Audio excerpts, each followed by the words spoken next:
नमस्कार, स्वागत है आपका पीताम्बरा परिवार में।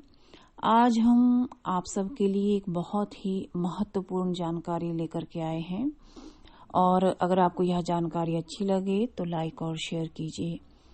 बाकी आने वाली शिवरात्रि को ही कवच इत्यादि बनेंगे। जो लोग अपने नाम से कवच इत्यादि मंगाना चाहते हैं वे अपना पूरा डिटेल हमें व्हाट्सएप कर सकते हैं।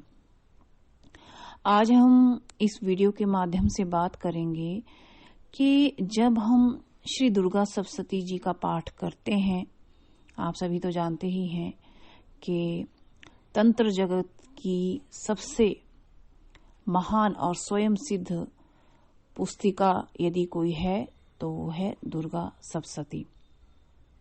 इंसान जो कदम रखता है तंत्र क्षेत्र में या आध्यात्मिक क्षेत्र में तो उसे कम से कम 2 पुस्तकों का विस्तृत विवेचन कर लेना चाहिए।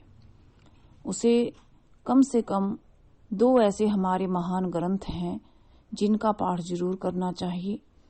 पहला, दैवीय शक्ति से युक्त आदि जगदम्बा आदि भवानी के मंत्रों से युक्त श्री दुर्गा सप्तशती पाठ, और दूसरा है श्रीमद् भागवत गीता जी का पाठ।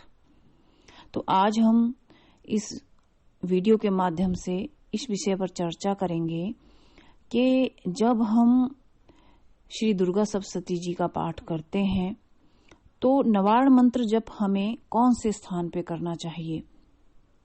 मुझे उम्मीद है कि इससे पहले इस विषय पर आपने कोई वीडियो नहीं सुना होगा और ये वीडियो पूरा ज्ञान से वर्धित आपके लिए रहेगा और आप इसके ज्ञान से लाभान्वित महसूस करेंगे। बहुत सारी वीडियोस में हमने बताया है कि दुर्गा सप्तशती का पाठ करना चाहिए और लोग करते हैं, नवार्ण मंत्र जप भी करते हैं, प्रॉपरली दीक्षा भी लेते हैं, सामग्री जो अभिमंत्रित रहती है वो भी मंगा लेते हैं। लेकिन कुछ लोगों को सही पाठ करने की विधि नहीं मालूम, जो कि हम बता देते हैं, लेकिन उन्हें ये नहीं पता कि नवार्ण मंत्र को कहाँ पे पुटित करना चाहिए। क्योंकि जो हम जाप करते हैं उसका एक विशेष महत्व रहता है।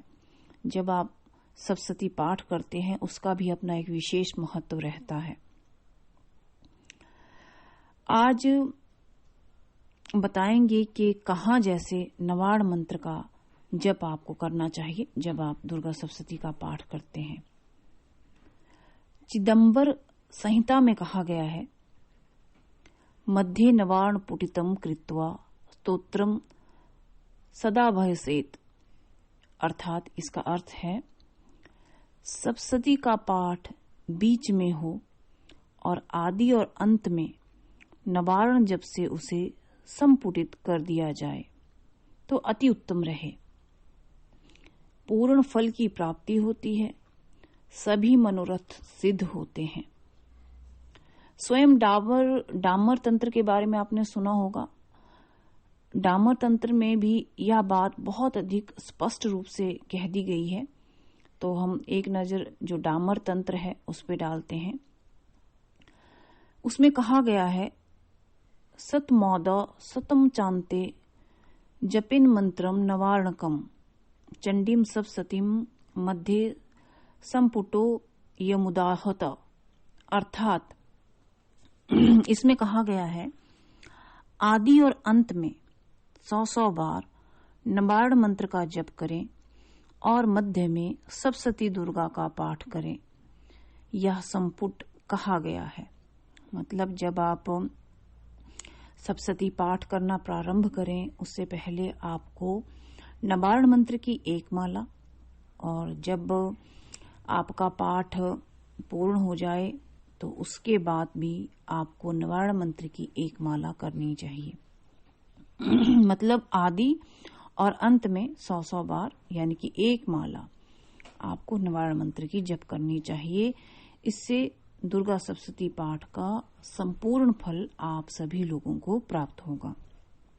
आगे कहा गया है कि यदि आदि और अंत में रात्रि सूक्त और देवी सूक्त का पाठ हो और उसके पहले एवं अंत में नवार्ण जप हो, तब तो वह पाठ नवार्ण संपुटित नहीं कहला सकता, क्योंकि संपुट हो उसके मध्य में अन्य प्रकार के मंत्र का प्रवेश नहीं होना चाहिए। यदि बीच में रात्रि सूक्त और देवी सूक्त रहेंगे तो वह पाठ उन्हीं से ही संपुटित कहलाएगा। ऐसी दशा में डामर तंत्र आदि के वचनों से स्पष्ट ही विरोध होगा। अतः पहले रात्रि सूक्त, फिर नवार्ण जप, फिर न्यास पूर्वक सप्तशती पाठ, फिर विधि पूर्वक नवार्ण जप, फिर क्रमशः देवी सूक्त एवं रहस्य पाठ, यही क्रम आप सबको करना चाहिए। अब प्रश्न ये भी है कि रात्रि सूक्त 2 प्रकार के हैं, वैदिक है और तांत्रिक है, तो कौन सा करना चाहिए? वैदिक रात्रि सूक्त ऋग्वेद की 8 ऋचाएं हैं और तांत्रिक तो दुर्गा सप्तशती के प्रथम अध्याय में ही है। यहाँ दोनों दिए जाते हैं।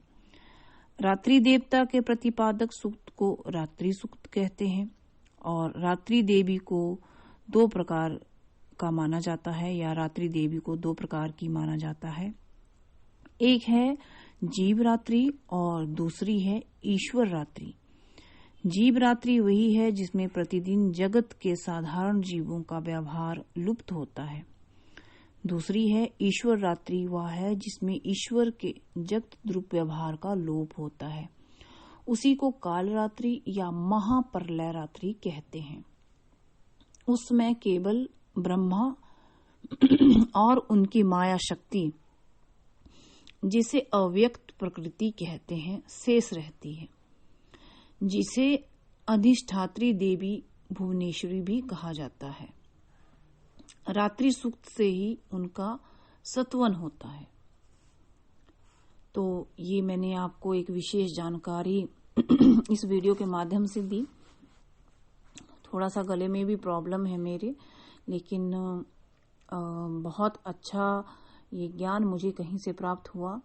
पिछले कुछ दिनों से मैं देवियों की यात्रा पे थी, वहाँ काफी कुछ सीखने को मिला और सिद्ध संतों के दर्शन भी हुए।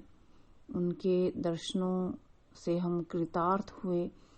उनको जो गूढ़ ज्ञान था उन्होंने थोड़ा बहुत हमें भी प्रदान किया, तो उसी में से कुछ ही मैंने आपको बताया। अगर आपको यह वीडियो अच्छी लगे तो आप लाइक कर सकते हैं, शेयर करते हैं, या आप इस वीडियो को सुन सकते हैं, अपने पास सेव करके रख सकते हैं ताकि आप बार बार इसे सुन सकें। नमस्कार।